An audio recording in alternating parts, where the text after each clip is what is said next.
Middle east के रेगिस्तान में बारूद की ऐसी गंध फैली है कि हजारों मील दूर बैठे देशों के पसीने छूट रहे हैं। लेकिन इस पूरी तबाही और शोर शराबे के बीच एक ऐसी घटना घटी है जिसने वॉशिंगटन से लेकर बीजिंग तक के थिंक टैंक को हिलाकर रख दिया है। ईरान पर हमले हो रहे हैं, मिसाइलें आसमान का सीना चीर रही हैं, लेकिन ईरान का विदेश मंत्री किसे फोन कर रहा है? वो रूस को नहीं, बल्कि सीधे नई दिल्ली फोन लगा रहा है। इस महायुद्ध के बीच ईरान ने भारत को फोन करके वो मदद, वो सपोर्ट मांगा है, जिसके बाद इस युद्ध का पूरा गेम पलट सकता है। अगर भारत ने ईरान की मांग पर जरा सा भी गौर किया तो यकीन मानिए ये पूरा युद्ध ही ईरान की तरफ झुक जाएगा। लेकिन सवाल है कि आखिर ईरान को भारत से ऐसी क्या उम्मीद है जो उसे रूस या चीन से नहीं दिख रही? क्या भारत इस महायुद्ध की दिशा बदल सकता है और क्या अमेरिका इस दोस्ती को चुपचाप देखता रहेगा? मिडिल ईस्ट में इस वक्त जो मंजर है वो किसी बुरे सपने से कम नहीं है। 28 फरवरी 2026 को जब अमेरिका और इजराइल ने ईरान के ठिकानों पर जोरदार प्रहार किया तो लगा कि अब सब खत्म हो जाएगा। लेकिन असली खेल तो युद्ध के मैदान के बाहर डिप्लोमेसी के बंद कमरों में शुरू हुआ। ईरान के विदेश मंत्री अब्बास अरागाची ने फोन उठाया और सीधा हमारे विदेश मंत्री एस जयशंकर को मिला दिया। भाई, ये कोई पहली बार नहीं था। जंग शुरू होने के बाद ये चौथी बार था जब ईरान ने भारत के सामने अपनी बात रखी। जरा सोचिए, एक तरफ दुनिया की सुपर पावर अमेरिका है, दूसरी तरफ इजराइल की घातक तकनीक, और इन सब के बीच ईरान बार बार भारत की तरफ हाथ फैला रहा है। ये सिर्फ एक फोन कॉल नहीं है, ये ग्लोबल पॉलिटिक्स का वो यू टर्न है जिसकी कल्पना भी किसी ने नहीं की थी। अब मुद्दे की बात पर आते हैं। ईरान को भारत की जरूरत क्यों पड़ी? अरागाची ने साफ साफ कहा कि अमेरिका और इजराइल ने जो किया उससे सिर्फ ईरान को चोट नहीं पहुंची, बल्कि पूरी दुनिया की स्थिरता डगमगा गई है। ईरान जानता है कि अगर उसे इस दलदल से बाहर निकलना है तो उसे एक ऐसी ताकत चाहिए जिसकी बात दुनिया सुनती हो, और आज के दौर में भारत से बड़ा नाम और कोई नहीं है। ईरान ने साफ कर दिया है कि वो चुप नहीं बैठेगा, उसके पास अपनी रक्षा करने का पूरा अधिकार है। लेकिन यहाँ ट्विस्ट ये है कि ईरान ने भारत से ब्रिक्स देशों के जरिए दखल देने की अपील की है। ये वही ब्रिक्स है जिसमें अब ईरान भी एक अहम हिस्सा बन चुका है, और भारत तो इसका फाउंडर मेंबर है ही। ईरान का ये पैंतरा बहुत गहरा है। वो जानता है कि अगर भारत ब्रिक्स के मंच पर ईरान के पक्ष में खड़ा हो गया तो अमेरिका के लिए ईरान को पूरी तरह अलग थलग करना नामुमकिन हो जाएगा। 2026 में ब्रिक्स अब सिर्फ एक संगठन नहीं, बल्कि ग्लोबल साउथ की वो आवाज बन चुका है जो पश्चिमी देशों के एकाधिकार को चुनौती दे रही है। अरागाची ने जयशंकर साहब से कहा कि ब्रिक्स जैसे मंच इस संकट को सुलझाने में बहुत बड़ी भूमिका निभा सकते हैं। इसका सीधा मतलब यह है कि ईरान चाहता है कि भारत अपनी कूटनीतिक ताकत का इस्तेमाल करे और रूस, चीन, ब्राजील और दक्षिण अफ्रीका जैसे देशों को एक साथ लाकर इस जंग पर ब्रेक लगवाए। लेकिन रुकिए, यहाँ सिर्फ राजनीति नहीं है, यहाँ बात पैसे और तेल की भी है। आपको क्या लगता है भारत क्यों इस मामले में इतना एक्टिव है? क्योंकि हमारी रसोइयों से लेकर हमारी गाड़ियों तक का ईंधन इसी इलाके से आता है। स्टेट ऑफ हॉर्मुज ये वो जगह है जहां से दुनिया का 1/3 कच्चा तेल गुजरता है। अगर ईरान ने इस रास्ते को बंद कर दिया तो भारत में पेट्रोल की कीमतें आसमान छूने लगेंगी। पिछली बार जब बातचीत हुई थी तो ईरान ने एक बहुत बड़ा एहसान किया था। उन्होंने भारतीय जहाजों को इस इलाके से सुरक्षित गुजरने की गारंटी दी थी। ये भारत की कूटनीति की ही जीत थी कि जंग के बीच भी हमारे टैंकर सुरक्षित निकल रहे थे। अब जरा भारत का स्टैंड देखिए। एस जयशंकर साहब ने बहुत ही नपे तुल्य शब्दों में जवाब दिया। उन्होंने कहा कि भारत क्षेत्रीय शांति और स्थिरता के लिए प्रतिबद्ध है। उन्होंने ईरान की बातें सुनी और साफ किया कि भारत बातचीत और कूटनीति के जरिए हल निकालने का हिमायती है। लेकिन इसके पीछे की गहराई समझिए। भारत ने एक तरफ अमेरिका को नाराज नहीं किया और दूसरी तरफ ईरान को भी ये एहसास दिला दिया कि हम आपके साथ खड़े हैं। ये वो बैलेंसिंग एक्ट है जिसे सिर्फ भारत ही कर सकता है। पीएम मोदी ने भी खुद ईरान के राष्ट्रपति से बात की है।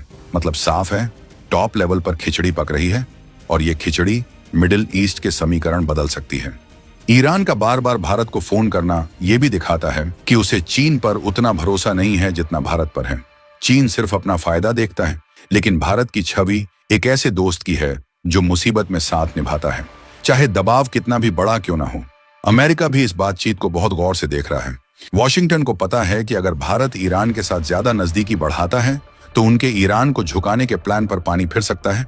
लेकिन भारत ने अपनी पोजीशन क्लियर कर दी है। हमारे लिए हमारे नेशनल इंटरेस्ट यानी राष्ट्रीय हित सबसे ऊपर है। ईरान ने अरागाची के जरिए ये मैसेज भी भेजा है कि वो अपनी सुरक्षा के लिए किसी भी हद तक जा सकते हैं। उन्होंने अंतर्राष्ट्रीय संगठनों से इस सैन्य कार्रवाई की निंदा करने को कहा है। अब सवाल ये उठता है कि क्या भारत संयुक्त राष्ट्र या ब्रिक्स में खुलकर ईरान का समर्थन करेगा?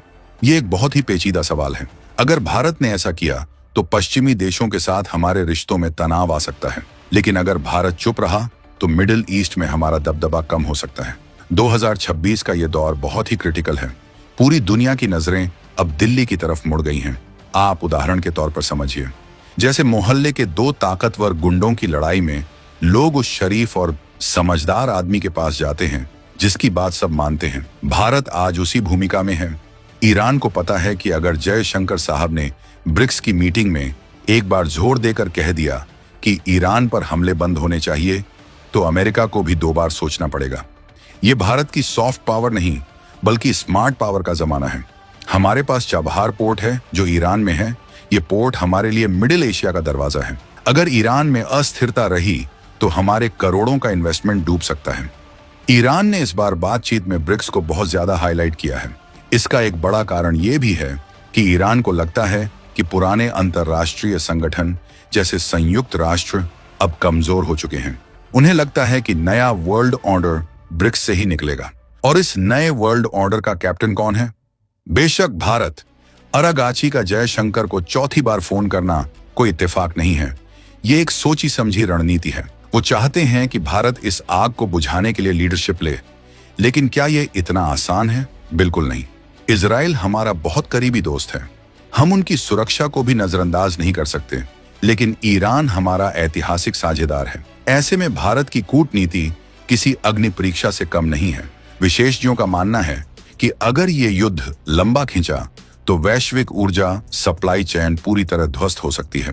गैस की कीमतें इतनी बढ़ सकती हैं कि यूरोप की अर्थव्यवस्था चरमरा जाए। भारत नहीं चाहता कि ऐसा कुछ भी हो। इसीलिए भारत बार बार डी-एस्केलेशन यानी तनाव कम करने की बात कर रहा है। एक और दिलचस्प बात यह है कि ईरान के विदेश मंत्री ने वैश्विक स्थिरता की बात की है। उन्होंने सीधे तौर पर अमेरिका को चेतावनी दी है कि उनके एक्शन से सिर्फ ईरान नहीं बल्कि पूरी दुनिया पर असर पड़ रहा है। ये बात सच भी है। आज जब हम 2026 में खड़े हैं तो दुनिया पहले से ही महंगाई और आर्थिक मंदी से जूझ रही है। ऐसे में एक और युद्ध किसी को भी मंजूर नहीं है। भारत इसी दुखती रग को पकड़कर अपनी चाल चल रहा है। हम कह रहे हैं कि भाई लड़ो मत, बातचीत करो, क्योंकि लड़ाई में किसी का फायदा नहीं है। अब असली सस्पेंस यहाँ है। क्या भारत ईरान के लिए कोई गुप्त कूटनीति, बैक चैनल डिप्लोमेसी कर रहा है?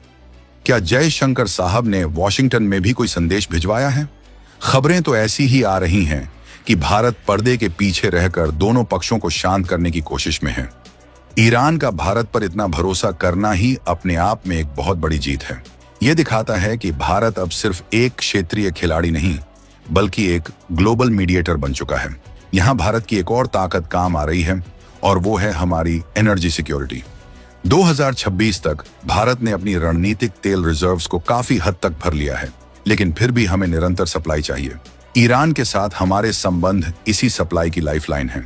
अगर भारत ने ईरान को इस मुश्किल से निकाल लिया तो भविष्य में हमें तेल और गैस की कोई कमी नहीं होने वाली। ये एक बहुत बड़ा मास्टर स्ट्रोक साबित हो सकता है। लेकिन कहानी में अभी एक और बड़ा मोड़ बाकी है। रूस और चीन इस पूरी बातचीत को कैसे ले रहे हैं? रूस खुद यूक्रेन के मोर्चे पर व्यस्त है और चीन चुपचाप बैठकर तमाशा देख रहा है। ऐसे में भारत का मैदान में उतरना और ईरान का हाथ थामना चीन की लीडरशिप पर एक करारा तमाचा है। चीन जो खुद को एशिया का दादा समझता है, उसे ईरान ने साइडलाइन करके भारत को अहमियत दी है। ये भारत के बढ़ते कद का सबसे बड़ा सबूत है। ईरान के अरागाची ने साफ कहा कि उनकी सरकार और सशस्त्र बल अपने वैध आत्मरक्षा के अधिकार का इस्तेमाल करने के लिए पूरी तरह से प्रतिबद्ध है। ये बयान बहुत ही आक्रामक है। ये दिखाता है कि ईरान झुकने वाला नहीं है। लेकिन जयशंकर साहब ने इस आक्रामकता को बहुत ही शांति से हैंडल किया। उन्होंने ये सुनिश्चित किया कि बातचीत का रास्ता खुला रहे। भारत की नीति रही है वसुधैव कुटुंबकम, लेकिन इसका मतलब ये नहीं कि हम कमजोर हैं। हम शांति चाहते हैं, पर अपनी शर्तों पर। इस पूरी स्थिति ने मिडिल ईस्ट के देशों जैसे सऊदी अरब और यूएई को भी सोचने पर मजबूर कर दिया है। वो भी देख रहे हैं कि भारत कैसे ईरान के साथ डील कर रहा है। अगर भारत, ईरान और इजराइल के बीच कोई बीच का रास्ता निकालने में कामयाब हो गया तो भारत का नाम इतिहास के पन्नों में स्वर्ण अक्षरों में लिखा जाएगा। यह कोई मामूली उपलब्धि नहीं होगी। ये दुनिया को बताएगा कि असली सुपर पावर वो नहीं जो बम गिराती है, बल्कि वो है जो बमों को फटने से रोक लेती है। अब्बास अरागाची की वो बात बार बार गूंज रही है। ब्रिक्स की भूमिका महत्वपूर्ण है। ईरान ने पासा फेंक दिया है। अब गेंद भारत के पाले में है। भारत ब्रिक्स के अगले समिट में इस मुद्दे को कैसे उठाता है, ये देखने वाली बात होगी।